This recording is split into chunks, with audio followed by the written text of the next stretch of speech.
respect des droits humains.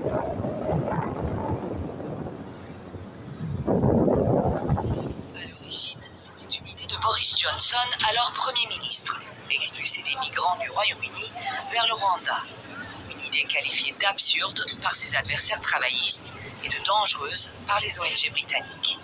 Mais la voici en train de sortir de terre au sens propre, ici à Kigali, sous forme de maisons en cours de construction. Un chantier déjà bien entamé.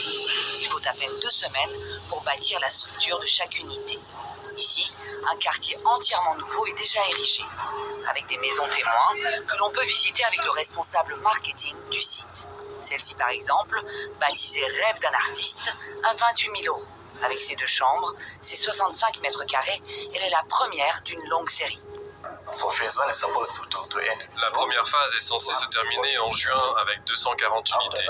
Ensuite, on continuera avec d'autres maisons, soit 2400 unités pour l'ensemble du projet. Alors, on s'attend à ce que les gens arrivent en juin 2023. C'est à ce moment-là que les gens viendront s'installer à Bwiza Riverside Homes. Bwiza Riverside Homes, c'est le nom de ce projet immobilier rwandais de maisons dites abordables, comprendre à bas coût. Ces maisons sont destinées aux Rwandais, en particulier aux personnes à faible revenu qui ne possèdent pas de terre ni de maison. Ils seront les premiers à devenir propriétaires de ces maisons. C'est la première raison de notre présence ici. La raison première, mais pas seulement. Outre les familles rwandaises à faible revenu, ces maisons sont aussi destinées à des demandeurs d'asile déboutés, expulsés du Royaume-Uni et déportés vers le Rwanda, selon l'accord conclu entre Londres et Kigali en avril 2022.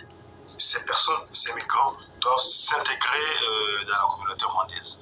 Donc les résidences Bwiza, c'est un exemple des bâtiments, des maisons qui vont être construites pour que les migrants puissent aller habiter là-bas avec les Rwandais, pour qu'ils puissent s'intégrer.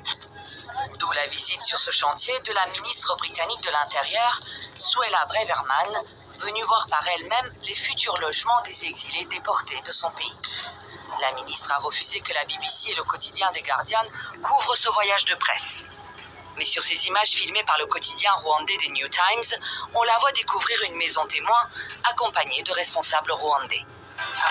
J'aime beaucoup votre décorateur d'intérieur. J'ai besoin de conseils.